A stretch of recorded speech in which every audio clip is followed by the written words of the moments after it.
আর আমার যদি আমার মাওলা মাফ করে দেন, আর দুনিয়ার সবাই যদি আমাকে গালি দেয়, আমার কোনো দুঃখ নাই, কবর হবে আমার জন্য জান্নাতের বাগান। এরে আল্লাহর গোলাম ইব্রাহিম ইবনে আদহাম জঙ্গলে দৌড়ায় আসল মালিকের তালাশ করার জন্য। ক্ষমতা পাইছি, চেয়ার পাইলাম, টাকা পাইলাম, বাড়ি পাইলাম, গাড়ি পাইলাম, নারী পাইলাম, সন্তান পেয়েছি, কিন্তু এগুলো আমারে দিলেন কে? তারে তো পাইলাম না। তিনি কে?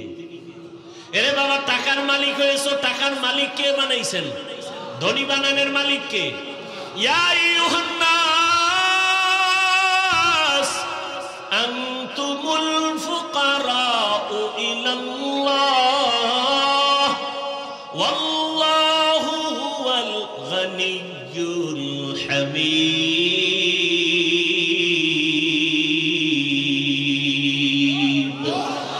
গরতাওয়াকুল মিকুনি হর সুবহ শাম میرسانا درست تو از لامقام جز با حق چیز مخاز این سجا فضل او عامست در جمله جهان. এরে নবীর আশিক, নবী যদি কইয়া ফেলায় তুই আমার আশিক, আর জান্নাত পাইতে কোনো টিকিট লাগবে? কিন্তু তুমি কপালে লেখছো আমি নবীর আশিক, কিয়ামতের ময়দানে আমার নবী যদি কয় তুই আমার আসল আশিক না, আর উপায় নাই, জাহান্নাম ছাড়া কোনো পথ থাকবে না। এরে আল্লাহর গোলাম ইব্রাহিম ইবনে আদহাম রাষ্ট্রীয় সব কিছু বাদ দিয়া, রাজকীয় পোশাক ফালাইয়া আসল মালিকের তালাশে বের হয়ে গেলেন। সাগরের পারে দৌড়ায় আর আমার আল্লাহরে তালাশ করে। ইয়া ইলাহি মুঝসে মুঝকো দূর কর, তাকে দেখো মুঝ মে তুঝকো এক নজর। ইয়া ইলাহি তু মেরা মাবুদ হ্যায়, ইয়া ইলাহি তু মেরা মাশুক হ্যায়। আল্লাহর তালাশে সাগরের পারে পারে দৌড়ায় জঙ্গলে। একদিন ইব্রাহিম ইবনে আদহামের হুকুমে যারা চলতো বড় বড় অফিসার, একদিন বিকেল বেলা হাওয়া খাইতে সাগরের পারে চলে গেল। গিয়ে দেখে আগের সেই বাদশাহ ইব্রাহিম সাগরের পারে সেরা জামা পইরা বসা। ডাক দিয়া কয়, রে বাদশাহ ইব্রাহিম ইবনে আদহাম, তুমি বাদশাহী চাইরা কি পাইছো? এর থেকে বড় কিছু পাইছি। বলে কেমনে? দেখবি নি? কয় তোরা দেখবি নি? কয় হ্যাঁ। হাতের মধ্যে একটা লোহার সুই ছিল, সাগরে ফালাই দিছে। সাগরে ফালাইয়া কিছুক্ষণ পরে কয়, দেখ আমার ক্ষমতা। এতদিন আমার কথা শুনতো বলখের মানুষ, আর এখন তাকা দেখ আমার ক্ষমতা কত বড়।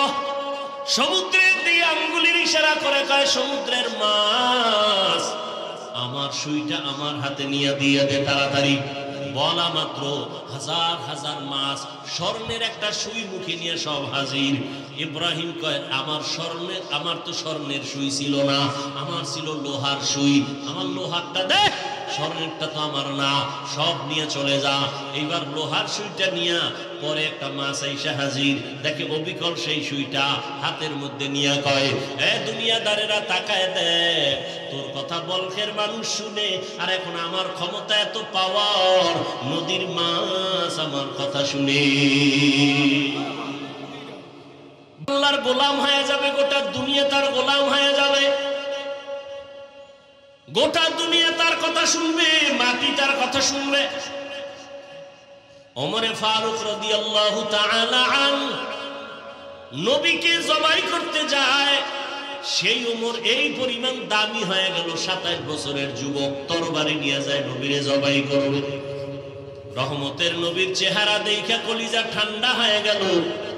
এখন আমার আল্লাহর কাছে ওমর এত দামি হয়ে গেল। আল্লাহ ওমরের কথার সাথে একমত হয়ে কোরআনের মধ্যে আয়াত পর্যন্ত নাজিল করেছেন। কোরআন যেমন সত্য, হাদিসও কি সত্য। কারণ যিনি অবতীর্ণ করেছেন তিনি আল্লাহ, যার মধ্যে কোনো মিথ্যা নাই। যার কাছে অবতীর্ণ করেছেন তিনি রহমাতুল লিল। তিনি কেমন? জীবনে কোনো মিথ্যা কথা বলেন নাই। অতএব তার জবানের বাণী কোরআন সত্য, তার জবানের বাণী হাদিসও কি? হ্যাঁ, হাদিসের বেলায় মানের দিক থেকে একটু উপরে নিচে আছে, জয়ীফ আছে, সহিহ আছে, সেটা ভিন্ন কথা। আসেন আমি যে আয়াত তেলাওয়াত করেছি তরজমাটা বলে নিই। ইন্না সালাতি ওয়া নুসুকি ওয়া মাহইয়ায়া ওয়া মামাতি লিল্লাহি রাব্বিল আলামিন। আল্লাহ বলেন ইন্না সালাতি, ইব্রাহিম আলাইহিস সালাম দোয়া করেছিলেন আল্লাহর কাছে, ও আল্লাহ আমার নামাজ, আমার কুরবানি, আমার বেঁচে থাকা, আমার মরে যাওয়া সব কিছু কার জন্য? আল্লাহর জন্য। সে আল্লাহকে বলে রব্বুল আলামিন, জগৎ সমূহের পালন কর্তা, রব। জগৎ সমূহের কি? রব। রব অর্থ কি লেখে বাংলায়? হ্যাঁ, রব অর্থ কি লেখে জানেন? পালন কর্তা লেখে। সমস্ত উলামায়ে কেরাম, মুফাসসিরিনে কেরাম বলেছেন রব অর্থ প্রতিপালক অথবা পালন কর্তা বললে পূর্ণ রব শব্দের তরজমার হক আদায় হয় না। তাহলে রব শব্দের অর্থ কি? একটু বেশি বাড়াইয়া বলতে হবে। কি রব অর্থ হলো, রব হলেন তিনি সমস্ত সৃষ্টি জগতের প্রয়োজনের অগ্রিম আয়োজন করেন যিনি, তিনি রব।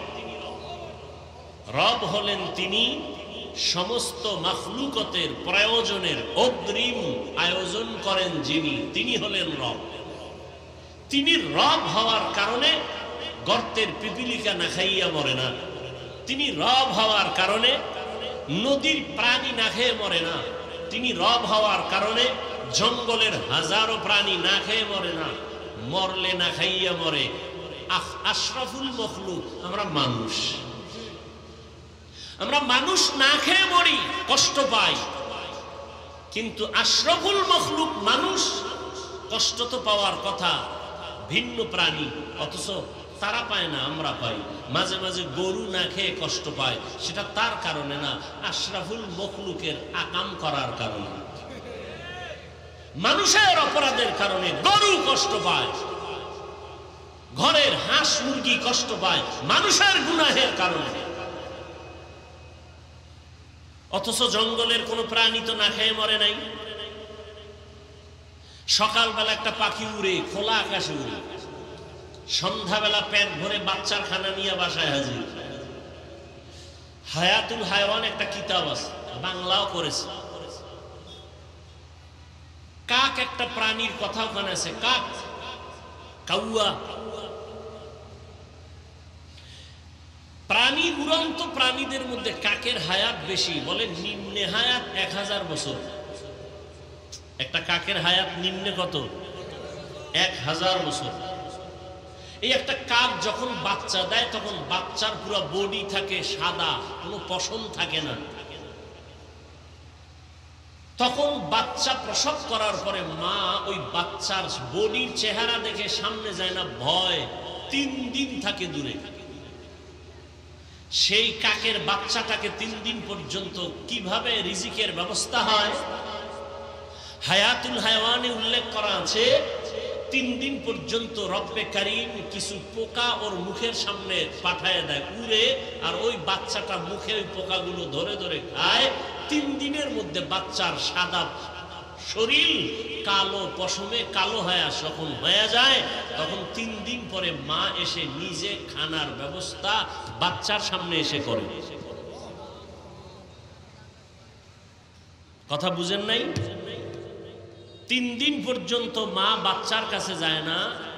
3 দিন ওই পোকা খেয়ে শরীরে যখন কালো পশম আসে তখন মা কাছে যায়। তাহলে 3 দিন কে খাওয়াইলো?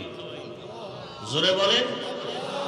গর্তাওয়াকুল মিকুনি হর সুবহ শাম মিরাসানাত রিজকে তু আজলা মাকাম জুজবা হাকচি زي مخاز इंसो जा फजले उआ मस्ते दर्जुम ला जहा। রিজিকের মালিক কে? কতদিন বলেন না কেন? আল্লাহ রিজিকের মালিক তো কতদিনের জন্য? কতটুকু রিজিকের মালিক তিনি? অর্ধেক। অর্ধেক মালিক আল্লাহ, বাকি অর্ধেক মালিক গ্রামীণ ব্যাংক। রিজিকের মালিক কিছু আল্লাহ, কিছু বিএমপি, আওয়ামী লীগ। তা কেন বলেন আওয়ামী লীগ আসলে মরবো, বিএমপি আসলে বাঁচবো? মরা বাঁচার মালিক কি কোনো রাজনীতির দল? কে? কেন বলেন? হাসতে হাসতে কবিরা গুনাহ হয়। রিজিকের মালিক পরিপূর্ণ সব সময়ের জন্য কে? এজন্যই তো আল্লাহ বলেন আমি আমার বান্দাকে রিজিক দেওয়ার জন্য রাতের শেষ ভাগে প্রথম আসমানে এসে আমার বান্দাদের ডাকি, আলা মিন মুস্তাগফিরিন ফাআগফির লাহ, আলা মিন মুস্তারজিকিন ফাআরযুকা। ডাইরেক্ট, এই কার রিজিক লাগবে আমার কাছে চাও, আমি দেওয়ার জন্য আসছি। কে আসছেন? কখন আসছেন? কখন আসেন? কোথায়? বান্দাকে কি দিতে আসেন? রিজিক। আসরে আসেন, মাগরিবে, এশা, ফজর, জোহর। কখন কখন? আপনাদের রিজিক লাগে না তো ঘুমান কেন? ভোটের আগের রাতে চেয়ারম্যান ভোট চাওয়ার জন্য টাকার বস্তা নিয়ে দরজায় হাজির। আপনি ঘুমান নাই, প্রার্থী আসবে টাকা নিয়ে আমাকে হাদিয়া দেওয়ার জন্য, আপনি দরজার পাশে অপেক্ষায় আছেন, টাকাগুলো নিয়ে আপনার সংসার পরিচালনা করবেন, রাতে ঘুমান না। এই টাকা আপনার জন্য হারাম। ওই টাকা আপনার ঘরে ঢোকা মাত্র রহমতের ফেরেশতা বের হয়ে যায়। ওই টাকা দিয়ে চাল ডাল কিনে খাবেন, রক্ত হারাম হয়ে যাবে, গোশত নাপাক হয়ে যাবে, রহমতের ফেরেশতা থাকবে না, আল্লাহর গজবের পর্দায় আপনি আটকায় যাবেন। আর আমার আল্লাহ প্রথম আসমানে এসে ডাকে, ভোর রাতে শেষ রাতে বান্দা রিজিকের প্রয়োজন চাও। যার রিজিক লাগবে সে ঘুমাবে না, ভোর রাতে উঠি আমার মালিকের ডাকবে, আল্লাহ তুমি আমাকে হালাল বরকতের রিজিক দান করো। ইন্নাল্লাহা ইয়ারযুকু মান ইয়াশাউ বিগাইরি হিসাব।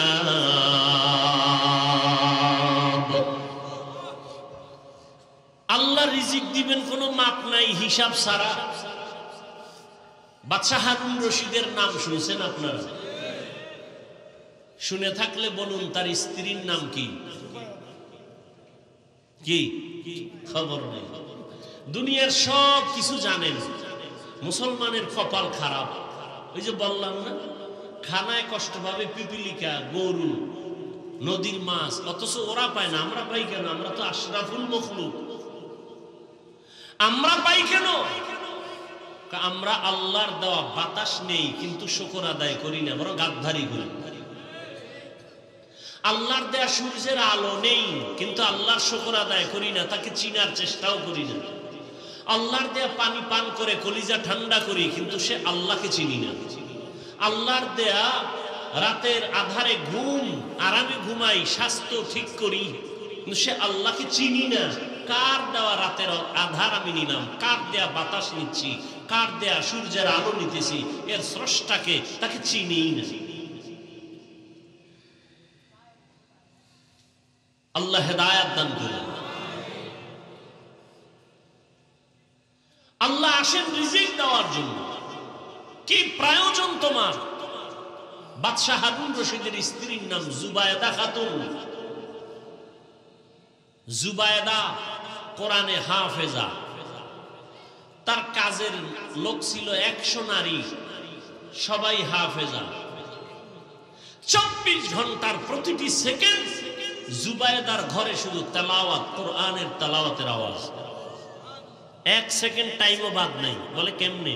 ওই যে 100 মহিলা হাফেজা, শিডিউল করে দিছে, টাইম ভাগ করে, তুমি আধা ঘন্টা তেলাওয়াত করো, তুমি 10 মিনিট করো, তারপরে তুমি তেলাওয়াত করে কাজে যাও। কাজও চলতেছে, তেলাওয়াতও চলতেছে।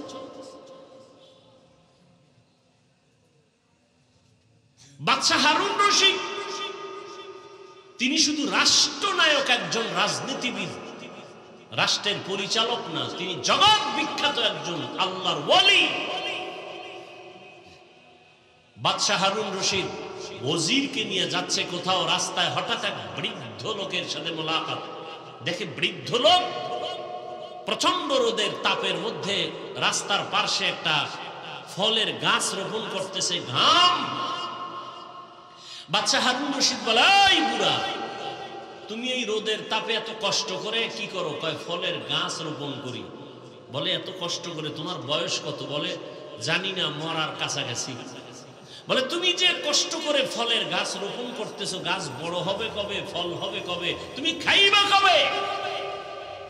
বুড়া বলে, আপনি কি পাগল হয়ে গেলেন?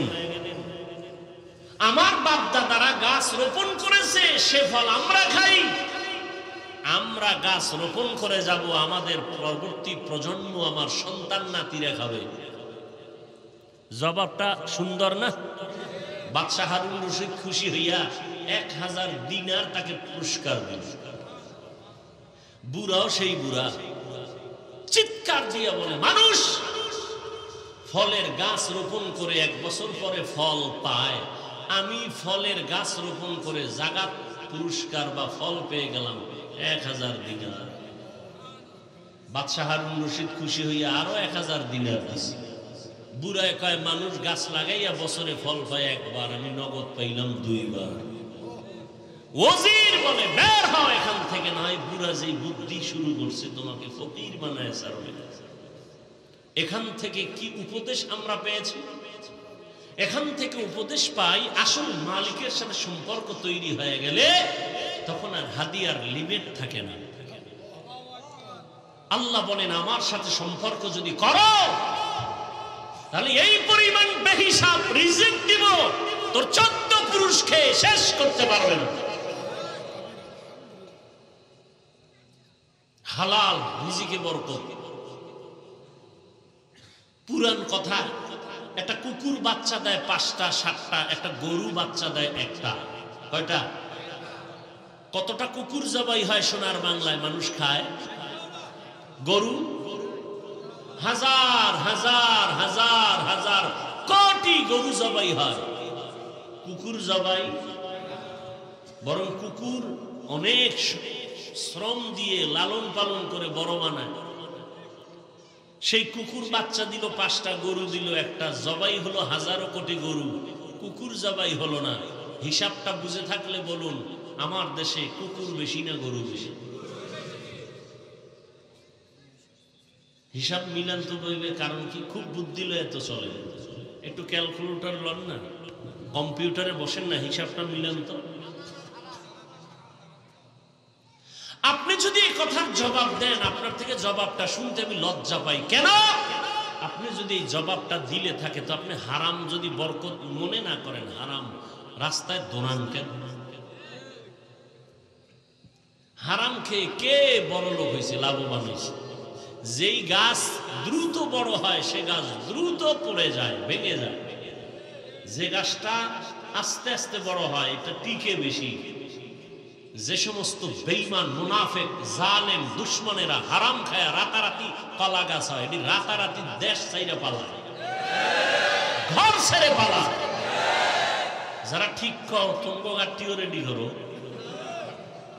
ভোটের আগে টাকা খাবা না, হারাম খাবা না, লোন উঠাবা না, তুঙ্গ গাঠটি রেডি করো, তোমাকেও পালিয়ে যেতে হবে, না হয় জুতার মালা গলায় পড়তে হবে। কত ধানে কত চাল, টেন্ডারবাজি, চাঁদাবাজি আর ধান্দাবাজি সময় এ জাতি আর গ্রহণ করবে না। সোজা হয়ে যাও, গাঠটি রেডি রাখো। জনগণের দা জোর কইরা ছুরি ঠেকাইয়া দোকানে আঘাত করে, জবাই করে, চুরি করে, ডাকাতি করে খাও, তোর বাপে কিছু দেয় নাই ফকিন্নি? জনগণেরটা জোর করে খাওয়ার অধিকার তোকে কে দিয়েছে?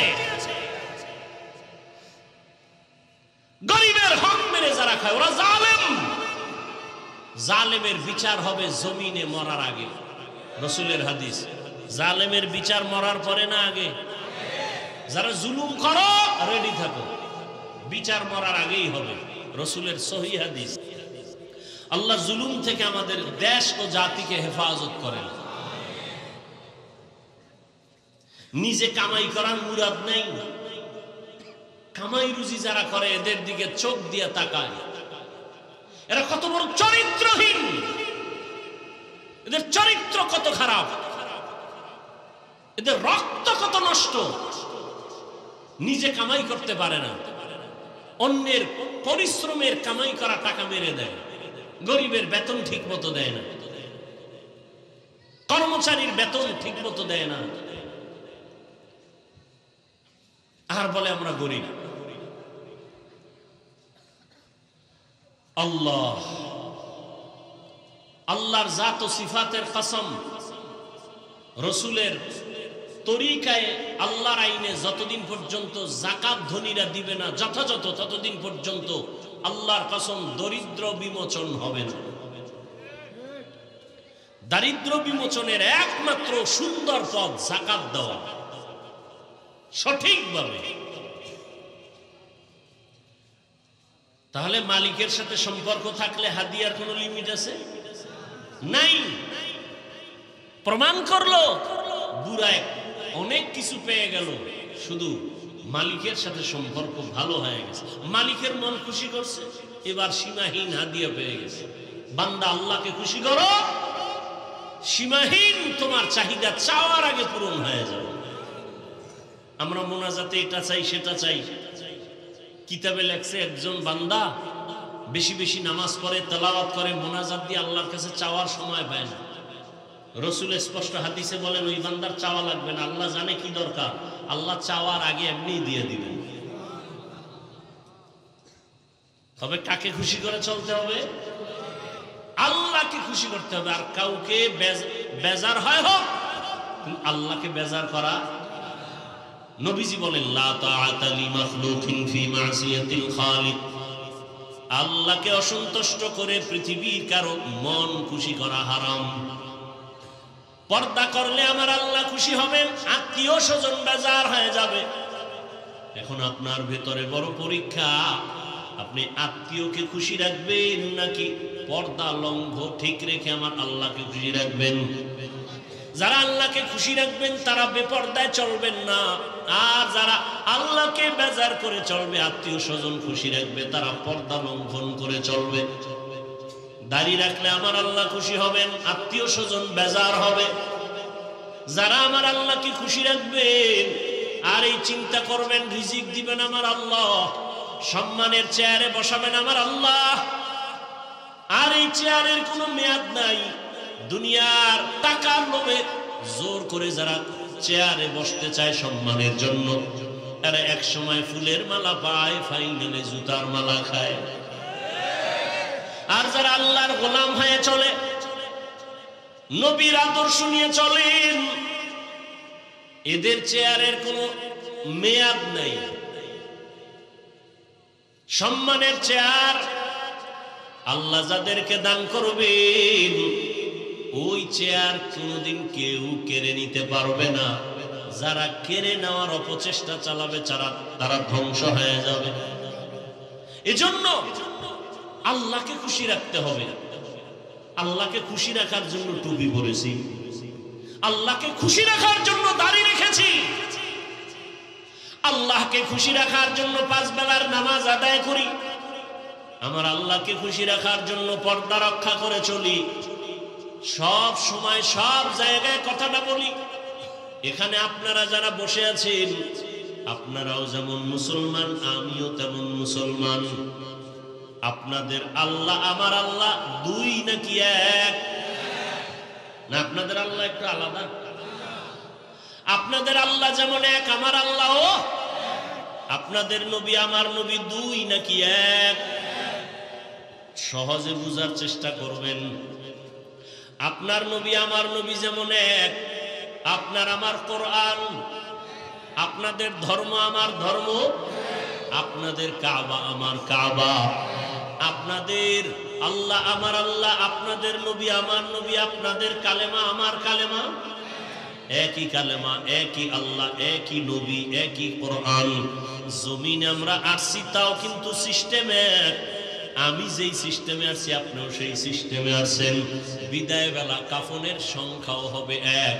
আমারও 3টা কাফন হবে, আপনাকেও 3টা কাফন দেয়া হবে। নাকি আপনাদের একটা বেশি হবে?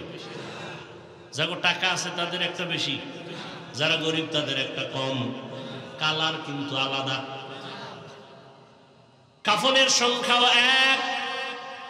দুনিয়ার সমস্ত পুরুষের মরণকালে কাফন 3টা, দুনিয়ার সমস্ত নারীদের মৃত্যুকালে কাফন হবে 5টা।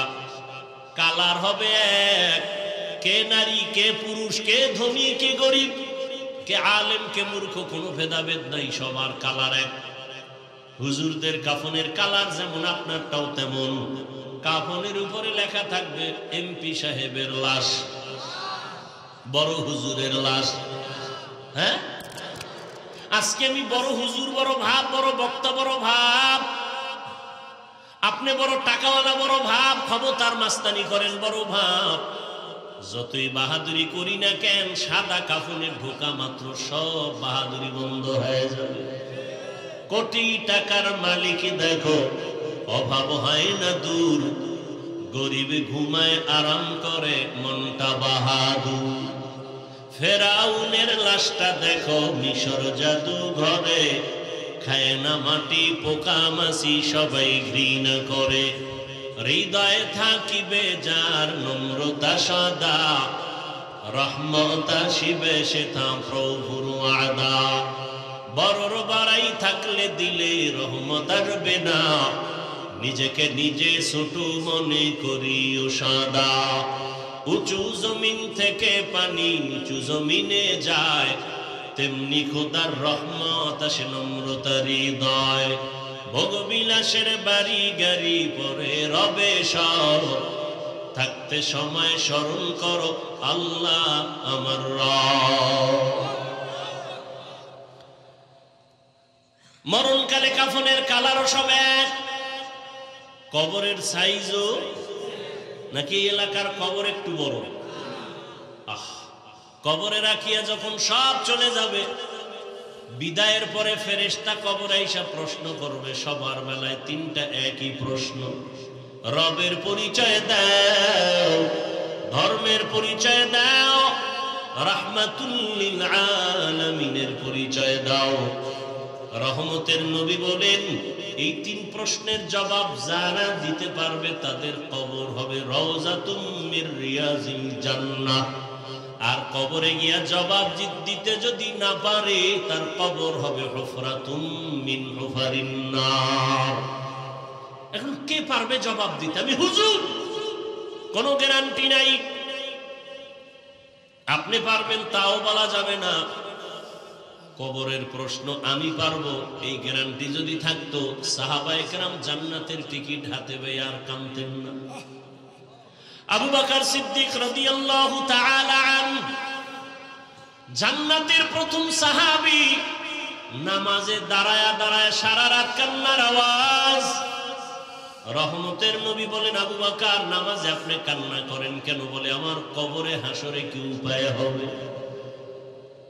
আল্লাহর দরবারে আমি কেমনে দাঁড়াবো উলঙ্গ? আল্লাহর কাছে কি নিয়ে যাব? রমজানের ঈদের দিন সবাই আনন্দ করে। ওমরে ফারুকের মতো বান্দা, যাকে দুনিয়ার সব মানুষ না, শয়তান পর্যন্ত ভয় করে। কেমন মানুষ তারা? আমরাও মানুষ। আমরা সাপ দেখলে ভয় করি, আর তারা কেমন মানুষ? সাপ তাদের ভয় করে। দেখছেননি কারবার?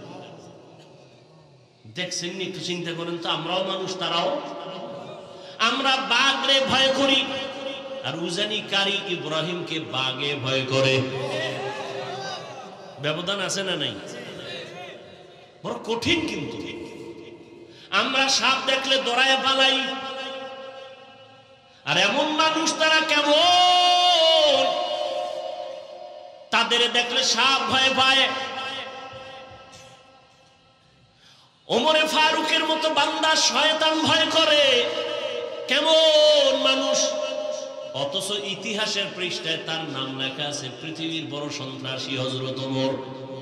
কারণ বিশ্ব নবীর কল্লা কাটতে যে যায় সে বড় সন্ত্রাসী ছাড়া আর কিছুই হতে পারে না। কিন্তু হেদায়েত বড় কঠিন। রহমতের নবীর 13টা বছর দেখলো, বয়ান শুনলো, কালেমা পড়ে না আবু জাহাল। আর নবীজিরে জবাই করতে যায় 27 বছর বয়সে ওমর। নবীর চেহারা মোবারক দেখা তরবারি ফালাইয়া কালেমার রশি গলায় ভরে নেয়। আমার নবী এমন একটা নজর লাগাইছেন, ওমরের পাওয়ার এত বেড়ে গেছে, এখন ওমর যেই পথে চলে ওই পথে শয়তান চলে না, পালায় যায়। কেমন বান্দা যে শয়তান ভয় পায়! ওমর চলতেছে, হঠাৎ ওই রাস্তায় একটা যুবক একটা মদের বোতল হাতে নিয়ে হাঁটে। হঠাৎ করে ওমরের দেখা ভয় কাঁপা শুরু হয়ে গেল। কারণ ওমর যদি দেখে মদের বোতল হাতে, কথার আগে তরবারি রেডি, কল্লা ফেলে দিবে। কোনো অনুমতি নেই, জাগাত মেরে ফেলবে। মুনাফিক আর মুসলমান দুইজন লাগছে ঝগড়া, সমাধানের জন্য গেছে রহমতের নবীর দরবারে। রহমতের নবী সমাধান দিছেন, মুনাফিক মানতে পারে না, ইহুদি মেনে নিয়েছে। এইবার মুনাফিক, মুসলমান নামদারি মুনাফিকটা কয় মানি না। তো কেমনে মানবি? ওমরের কাছে লও। ওমরের কাছে আসে খলিফাতুল মুসলিমিন, ভবিষ্যৎ ওমরের কাছে কয় বিচারের জন্য আসে। ইহুদি কয় রসুল, আপনাদের রসুল সমাধান দিছে, আমি মেনেছি। এই মুনাফিক মুসলমান মানে না, আপনারটা মানবে। আমারটা মানবি, রসুলেরটা মানবি না? কয় না। তাহলে কল্লাটা রেডি কর। আর কোনো কথা নাই, এক আঘাত দিয়ে শেষ। আর বলে দিল রসুলের পরে ফয়সালা যারা মানে না, ওমরের ফয়সালা চায়, মুহাম্মদের ফয়সালার পরে ওমরের ফয়সালা কল্লা ফেলে দেন। এজন্য তিনি ওমরে ফারুক। কিন্তু আশ্চর্য, সোনার বাংলায় সেই ওমরকে ভণ্ড বলার মতো টুপিওয়ালা আছে। কত বড় নিকৃষ্ট ভণ্ড! সাহাবায়ে কেরামদের বিরুদ্ধে যারা বলে আর লেখে, এদের মতো নিকৃষ্ট বেয়াদব এ জমিনে আর কেউ হতে পারে না। সাহাবায়ে কেরামের বিরুদ্ধে যারা লেখবে আর বলবে, ওরা পৃথিবীর নিকৃষ্ট বেয়াদব। এরা ইসলামের দুশমন, এরা রাসূলের দুশমন, এরা কোরআনের দুশমন, এরা চূড়ান্ত আল্লাহর দুশমন। এরা নিকৃষ্ট বেয়াদব যারা সাহাবায়ে কেরামের বিরুদ্ধে কথা বলে। ওমরে ফারুকের মতো ব্যক্তিকে ভণ্ড বলার মতো টুপিওয়ালা এই বাংলাদেশে আছে। আল্লাহ হেদায়েত দান করেন। এখন আপনি বলবেন হাফিজ ভাই, হিংসা কিসের? হিংসা ভণ্ডদের বিরুদ্ধে কথা বলা এটা সুন্নত, কিসের হিংসা? রসুল ইসলামের দুশমনের বিরুদ্ধে কথা বলেন নাই, তা আপনি কি বলবেন হিংসা? ইসলামের দুশমনের বিরুদ্ধে, মুনাফিকের বিরুদ্ধে, ভণ্ডদের বিরুদ্ধে কথা বলা রসুলের তরিকায় সুন্নত, কোরআনের আইনে ফরজ। আর আপনি বলেন হিংসা। হিংসার ডেফিনেশন জানেন আপনি?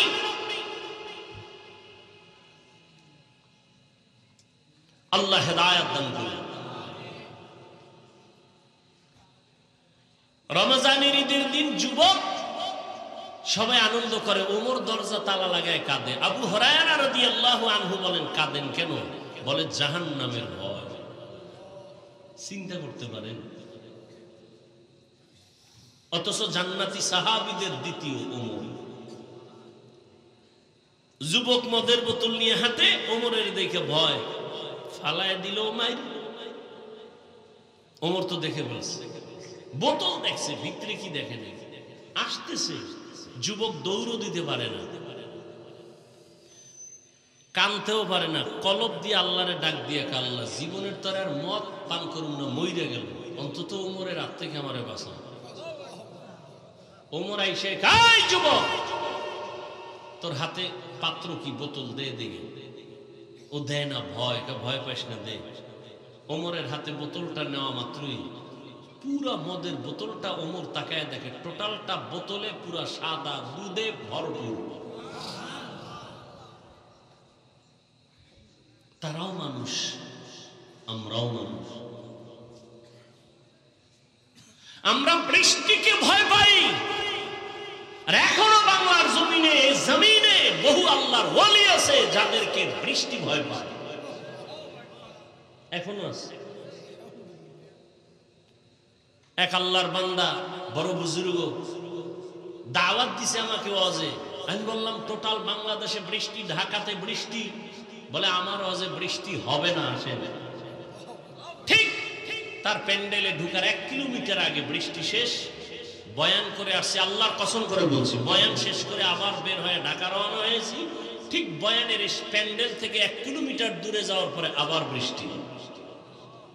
এটা আমার চোখে দেখা। আমরা বৃষ্টিকে ভয় পাই, আর বৃষ্টি ওই আল্লাহর ওয়ালিকে ভয় পায়। কারণ আল্লাহর সব থেকে প্রিয় হলো মানুষ। বৃষ্টি তো আল্লাহর প্রিয় না, বৃষ্টি আমাদের গোলাম, সূর্য আমাদের গোলাম, চাঁদ আমাদের গোলাম, বাঘ আমাদের গোলাম। আপনাদের গ্রাম এলাকায় গরু দিয়া চাষাবাদ করে না? করে না? এই চাষি যারা গরু দিয়া হাল চাষ করে এরা কি বিএ পাস? আমগো গ্রামের ভাষায় কারা লাঙ্গল ভাস। এক কথায় তারা নিম্নের মোটামুটি দুর্বল মানুষ, অতটা শিক্ষিত না। আমাকে সত্য কথা জবাব দিবেন, শুরুতেই বলছি, মানেন আর না মানেন সত্যটা স্বীকার করবেন। এই যে চাষাবাদ করে সাধারণ মানুষ, এদের কথা গরু শুনে? বলেন না কেন? গরুটারে যখন বলে ডানে যা যায়নি, বামে যা যায়নি, দাঁড়ায় থাকেনি। একটা মূর্খ বেনামাজি সাধারণ মানুষের কথা যদি গরু শুনে, একজন তাহাজ্জুদওয়ালা জিকির করনেওয়ালা আল্লাহর গোলাম কারি ইব্রাহিমের কথা কেন বাঘ শুনবে না? খাকোবাদ আবওয়াতিশ বান্দাম বামানো তু মুর্দা বাহা জিন্দান। কারি ইব্রাহিমের কথা বাঘ কেমনে শুনলে? এটা হাফিজ সাহেব বললে এটা গাঞ্জাখুরি কথা। কারি ইব্রাহিম কইছে বাঘ তুই চলে যা, আমরা এখানে থাকবো উজানিতে, তুই জঙ্গল ছাড়। বাঘ বাচ্চা কাঁদিলে লালমাই দৌড়। কোথায়? এখন বলে এটা গাঞ্জাখুরি কথা। ওরে নিমক হারাম মূর্খ। একটা চাষির কথা যদি গরু শুনে, একজন তাকওয়াওয়ালার কথা বাঘ শুনবে না কেন? বাঘ তো মানুষের গোলাম, সাপ তো মানুষের গোলাম। মানুষ যখন আল্লাহর গোলামি করে পুরা দুনিয়া তার গোলাম হয়ে যায়। বলখের বাদশা ইব্রাহিম ইবনে আদহাম রাজকীয় পোশাক ফালাইয়া, অনেক ইতিহাস আপনারা জানেন, আসল মালিকের তালাশে এবার রওয়ানা হয়ে গেল, জঙ্গলবাসী হয়ে গেল। আর রাষ্ট্র চালানো ভালো লাগে না, কারণ আমার আসল মালিকের যদি আমি না পাই, আমার এই চেয়ার দিয়ে কোনো লাভ নাই, সম্মান দিয়ে কোনো লাভ নাই। চরমনের সৈয়দ ইসহাক রহমাতুল্লাহ আলাইহি বলতেন, আরে আমাকে সবাই পীর সাহেব বলে, মাওলানা বলে, মুফতি বলে, বড় বক্তা বলে, আমার বয়ান অনেক সুন্দর, অনেক ভালো, কিন্তু আমি মরিয়া গেলে আমার মাওলা যদি আমাকে ক্ষমা না করেন, আমারে মানুষ ফুলের মালা দিলেও কোনো লাভ হবে না। আর আমারে যদি আমার মাওলা মাফ করে দেন, আর দুনিয়ার সবাই যদি আমাকে গালি দেয়, আমার কোনো দুঃখ নাই, কবর হবে আমার জন্য জান্নাতের বাগান। এরে আল্লাহর গোলাম ইব্রাহিম ইবনে আদহাম জঙ্গলে দৌড়ায় আসল মালিকের তালাশ করার জন্য। ক্ষমতা পাইছি, চেয়ার পাইলাম, টাকা পাইলাম, বাড়ি পাইলাম, গাড়ি পাইলাম, নারী পাইলাম, সন্তান পেয়েছি, কিন্তু এগুলো আমারে দিলেন কে? তারে তো পাইলাম না। তিনি কে? এরে বাবা, টাকার মালিক হয়েছো, টাকার মালিক কে বানাইছেন? ধনী বানানোর মালিক কে? ইয়া আইয়ুহান নাস আনতুমুল ফুকারাউ ইলাল্লাহ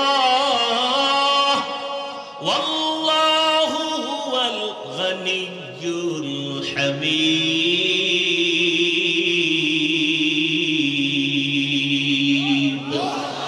गर तवक्कुल मी कुनी हर सुबह शाम मेरा सानाद रिज़्क़ तू अज़ला मक़ाम जुज़्बा हक़ची ज़े मखाज इंसो जा फज़ले उआ मस्ते दर जुमला जहां। एरे नबीर आशिक नबी যদি কইয়া ফেলায় তুই আমার আশিক, আর জান্নাত পাইতে কোনো টিকিট লাগবে? কিন্তু তুমি কপালে লেখছো আমি নবীর আশিক, কিয়ামতের ময়দানে আমার নবী যদি কয় তুই আমার আসল আশিক না, আর উপায় নাই, জাহান্নাম ছাড়া কোনো পথ থাকবে না। এরে আল্লাহর গোলাম ইব্রাহিম ইবনে আদহাম রাষ্ট্রীয় সব কিছু বাদ দিয়া, রাজকীয় পোশাক ফালাইয়া আসল মালিকের তালাশে বের হয়ে গেলেন। সাগরের পারে দৌড়ায় আর আমার আল্লাহরে তালাশ করে, ইয়া ইলাহি মুঝসে মুঝকো দূর কর, তাকে দেখো মুঝ মে তুঝকো এক নজর, ইয়া ইলাহি তু মেরা মাবুদ হ্যায়, ইয়া ইলাহি তু মেরা মাশুক হ্যায়। আল্লাহর তালাশে সাগরের পারে পারে দৌড়ায় জঙ্গলে। একদিন ইব্রাহিম ইবনে আদহামের হুকুমে যারা চলতো বড় বড় অফিসার, একদিন বিকেল বেলা হাওয়া খাইতে সাগরের পারে চলে গেল, গিয়ে দেখে আগের সেই বাদশাহ ইব্রাহিম সাগরের পারে সেরা জামা পইরা বসা। ডাক দিয়া কয়, রে বাদশাহ ইব্রাহিম ইবনে আদহাম, তুমি বাদশাহী চাইরা কি পাইছো? এর থেকে বড় কিছু পাইছি। বলে কেমনে? দেখবি নি? কয় তোরা দেখবি নি? কয় হ্যাঁ। হাতের মধ্যে একটা লোহার সুই ছিল, সাগরে ফালাই দিছে। সাগরে ফালাইয়া কিছুক্ষণ পরে কয়, দেখ আমার ক্ষমতা। এতদিন আমার কথা শুনতো বলখের মানুষ, আর এখন তাকায় দেখ আমার ক্ষমতা কত বড়। সমুদ্রের দিয়ে আঙ্গুলের ইশারা করে কয়, সমুদ্রের মাছ আমার সুইটা আমার হাতে নিয়ে দিয়ে দে তাড়াতাড়ি। বলা মাত্র হাজার হাজার মাছ স্বর্ণের একটা সুই মুখে নিয়ে সব হাজির। ইব্রাহিম কয়, আমার তো স্বর্ণের সুই ছিল না, আমার ছিল লোহার সুই। আমার লোহারটা দে, স্বর্ণেরটা তো আমার না, সব নিয়ে চলে যা।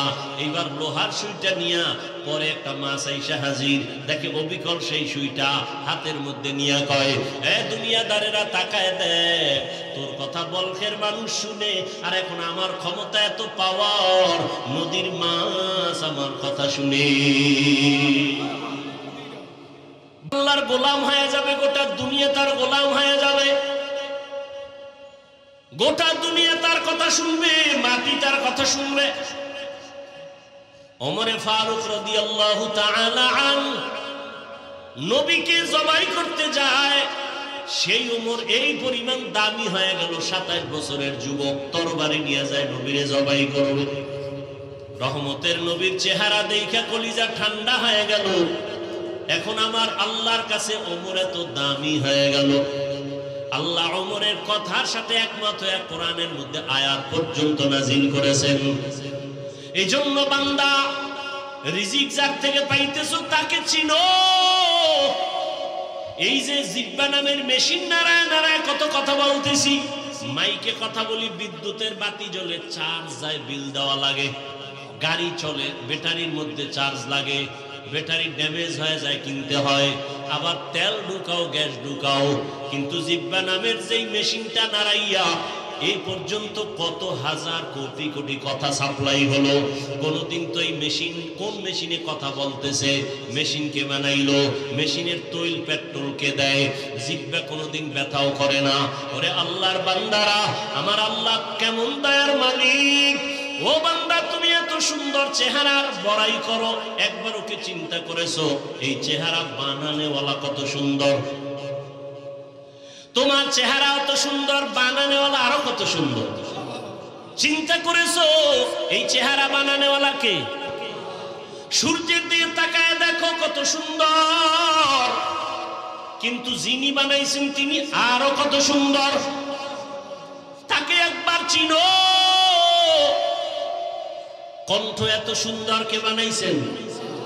বানানেওয়ালা আল্লাহ। আরো কত সুন্দর। এভাবে চিন্তা করতে করতে করতে করতে একবার বান্দার মধ্যে যখন আল্লাহর মোহাব্বত এসেই বড়বে, তখন তার কাছে দুনিয়া আর ভালো লাগবে না, নামাজ না পড়লে ভালো লাগবে না, রোজা না রাখলে ভালো লাগবে না। এরে আল্লাহর মোহাব্বত একবার যদি ঢুকিয়া যায়, মাওলানা হওয়া লাগবে না, স্কুলে পড়িয়াও সে আল্লাহর গোলামিতে পরিণত হবে।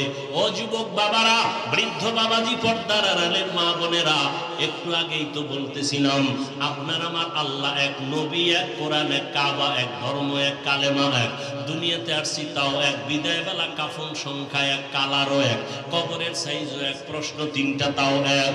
ও আল্লাহর বান্দারা, এরপরও কেন আপনাকে আমার বয়ান করা লাগে? বয়ান তো তাদেরকে করব যারা আল্লাহ চিনে না, নবী চিনে না, কিয়ামত বুঝে না, কোরআন বুঝে না। অথচ আপনারা আল্লাহও চিনেন, নবীও চিনেন, কোরআনও চিনেন, হাদিসও চিনেন। আপনাকে বয়ান করব কেন?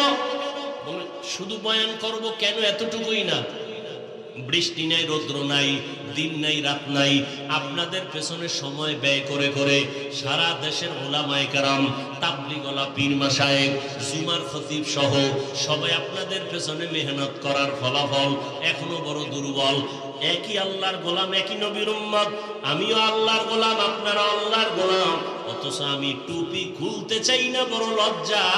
আর আপনি কেমন আল্লাহর গোলাম যে টুপি দিতে চান না, লজ্জা।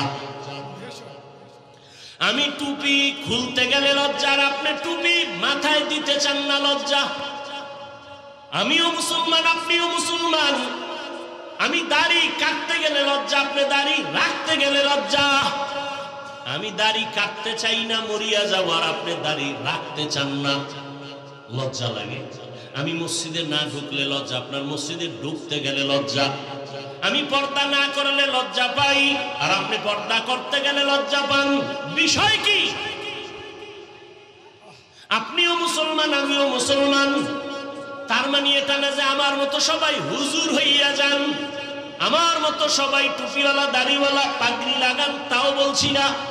বরং আপনি স্কুলে পড়েন, কলেজে পড়েন, চাকরি করেন, ব্যবসা করেন, কোনো বাধা নাই। ওখানে থেকে আমার মাওলার হুকুম মতো জীবন চালান। আপনার মতো কত জেনারেল লাইনের মানুষ স্কুলে পড়ে, কলেজে পড়ে, চাকরি করে, ব্যবসা করে, আবার নামাজও বাসক্ত করে। সত্যটা বলেন, আছে না নাই? আপনি বাসায় যাইয়া জুতা দিয়ে কপালের উপরে বাড়ি মেয়েরা নিজেরে বলেন, তোর কপাল পোড়া কেন? কোন হুজুরের ওয়াজের দরকার নাই। নিজের কপালকে নিজে বাড়ি দিয়ে বলেন যে কপাল পোড়া। তোর মতো যুবক স্কুল কলেজে পড়িয়া 5 ওয়াক্ত নামাজ পড়ে, তোর কপাল খারাপ কেন? তুই পারো না কেন? তোমার মতো যুবক র্যাব, আর্মি, পুলিশ, বিডিআরের চাকরি করে, 5 ওয়াক্ত নামাজ পড়ে, বলো বাবা তুমি কেন পারো না? অবশ্যই তোমার উপরে আমার আল্লাহ বেজার, মা বাবা বেজার। সেদিন একটা আর্মির ছেলে যুবক মোনাজাতের পরে যখন বের হয়ে যাচ্ছি, হাত বাড়ায় কয়, হুজুর দোয়া করবেন। আমি আর্মির চাকরি করতাম, 1 সপ্তাহ আগে চাকরি রিজাইন দিয়েছি। কেন? এখন তো আর্মির বড় সম্মান। কয় না, আমাকে বারবার বলা হয় দাড়ি কাটার জন্য। আমি বললাম আমি চাকরি ছেড়ে দিলাম, দাড়ি ছাড়বো না। হুজুর এতটুকু দোয়া করবেন, আল্লাহ হালাল ভাবে যেন উপার্জনের রাস্তা খুলে দেন। রিজিকের মালিক কে? চাকরির ভয়ে দাড়ি রাখে না, চাকরির ভয়ে পর্দা করে না। ছেড়ে দাও সব, রিজিকের মালিক কে? আমরা না খায় মরছি। আরে দুনিয়ার চূড়ান্ত ইতিহাস স্বর্ণাক্ষরে লেখা মহামারী গোটা দুনিয়াটাকে স্তব্ধ করে দিয়েছে করোনা। এত ভয়ঙ্কর মহামারীতে সব কিছু টোটাল ব্রেক হয়েছিল, কিন্তু কোন কোরআনের মাদ্রাসা বন্ধ হয়নি। কোন হুজুর না খাইয়া, ট্রিপল মাস্ক লাগাইয়া সবাই করোনা থেকে দূরে। বাবায় মরে, ছেলে কাছে যায় না, করোনা। কিন্তু সেই সময়ের ইতিহাস ভুলে যাইও না রে যুবক বাবারা। ওই সময় আমার মতো টুপিওয়ালারা এই করোনার লাশগুলো নিজের কাঁধে নিয়ে গোসল করাইয়া, কাফন পরাইয়া কবরে রাখছে। একজন হুজুরেও করোনায় মরে নাই। মারা গেছে কেউ? দুনিয়ার সবাই ভেজালে আছে, কিন্তু কোরআন আর রসুলের আদর্শ যাদের কাছে আছে এদের কোনো টেনশনই নাই।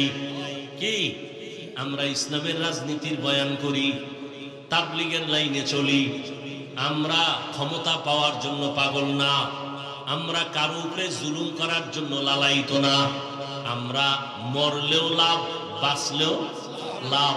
মরলে শহীদ হয়ে যাব, বাঁচলে গাজীর মর্যাদা পাবো, আমাদের কোনো লাভ লস নাই। তোমরা নির্বাচনে যদি জিততে না পারো, গোষ্ঠী শুদ্ধ সব কিছু ধ্বংস, লজ্জায় মাথা উঠাইতে পারো না, জুতার মালা গলায় লাগবে লাগবে ভাব। আর আমরা হইতে পারলেও আলহামদুলিল্লাহ, না হইতে পারলেও আলহামদুলিল্লাহ। আমাদের হওয়া না হওয়া দুটোটাই আমাদের লাভ, কারণ আমরা আল্লাহর জন্য চলি, আল্লাহর জন্য সব কথা বলি। অতএব আমাদের ডাইনে গেলেও লাভ, বামে গেলেও লাভ, সামনে আগাইলেও লাভ, পেছনে থাকলেও লাভ। কারণ আমরা আল্লাহকে আসল মালিক মনে করে চলি, আমরা আখিরাতকে প্রাধান্য দিয়া চলি। এ কারণে দুনিয়ার যে চেয়ারে বসে হুজুরদের সালাম না দিয়া তার জীবন বাঁচে না। যারা বেয়াদবি করে ওরা ধ্বংস, আলেমের সাথে যতটা বেয়াদবি করছে সবগুলো ধ্বংস, মরার আগেই ধ্বংস। ভাইরা আমার,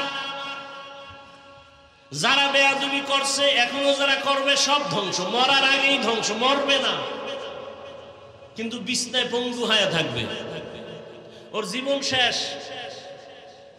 ভাইরা আমার,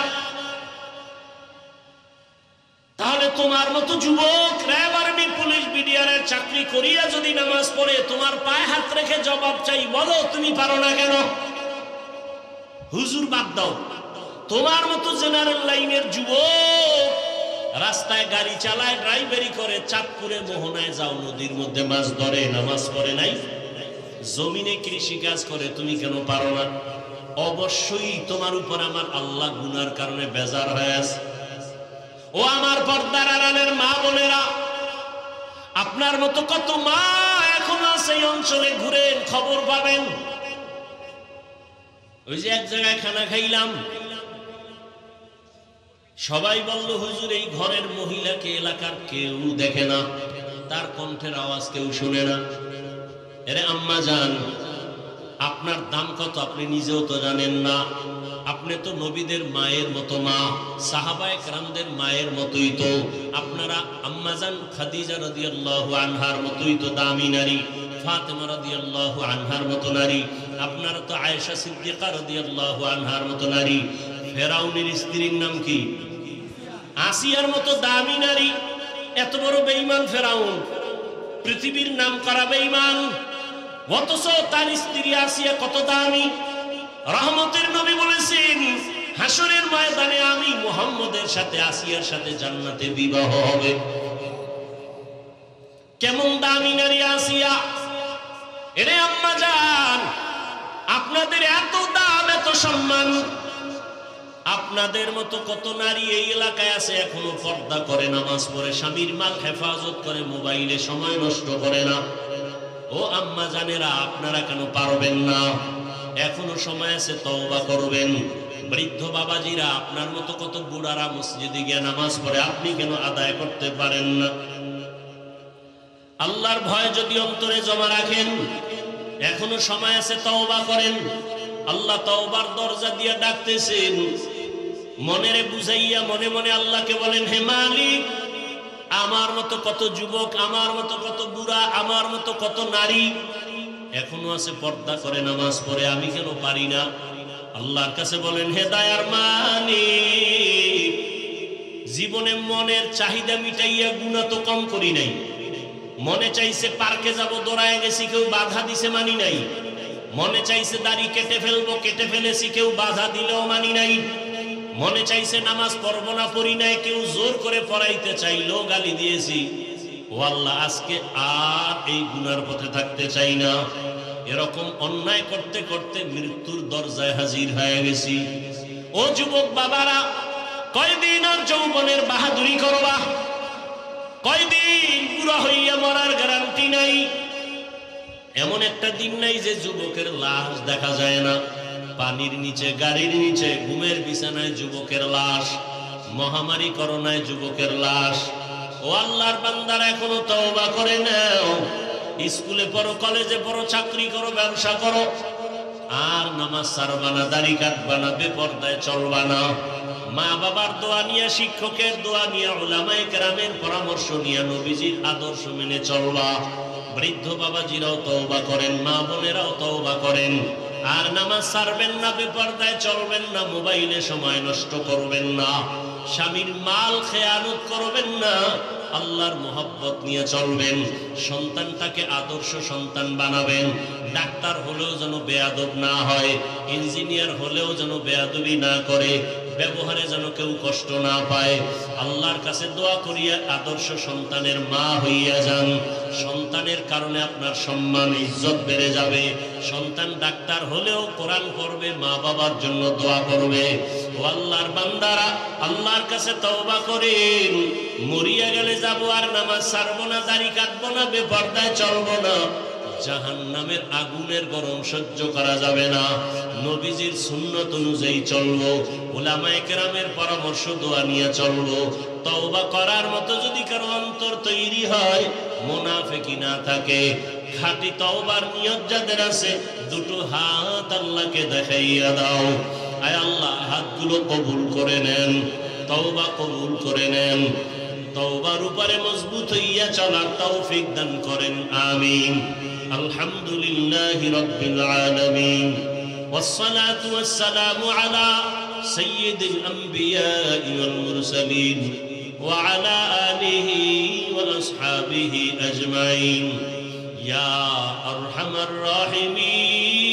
الراحمين يا أرحم الراحمين يا أرحم الراحمين رب ارحمهما كما ربياني صغيرا اللهم إنك عفو كريم تحب العفو فاعف عنا اللهم ارحمني بترك المعاصي اللهم ارحمني بترك المعاصي اللهم ارحمني بترك المعاصي اللهم إنا نسألك رضاك والجنة ونعوذ بك من سخطك والنار اللهم إنا نعوذ بك من البرص والجنون والجذام وسيء الأسقام يا حي يا حليم يا عزيز يا كريم بحق إياك نعبد وإياك نستعين আয় আল্লাহ, আমরা গুনার বোঝা নিয়ে আপনার দরওয়াজায় হাজির। আয় আল্লাহ, পবিত্র জীবন নিয়ে দুনিয়াতে আসছি, শয়তানের ধোকায় পড়ে সে পবিত্র জীবনকে নাপাক করে ফেলেছি। গুনার কারণে আমার হাত না পাক, আমার চোখ না পাক, আমার জিহ্বা না পাক, অন্তর না পাক। আয় আল্লাহ, আজকে তওবার নিয়ত করেছি আর গুনাহ করব না। গুনাহগার হইয়া কবরে যেতে চাই না, হাসরে দাঁড়াতে চাই না। আয় আল্লাহ, দুনিয়ার কষ্ট সহ্য করতে পারি না, গুনাহ নিয়ে গেলে কবরের কষ্ট কেমনে সহ্য করব? আয় আল্লাহ, আমাদের আপনি মাফ করে দেন।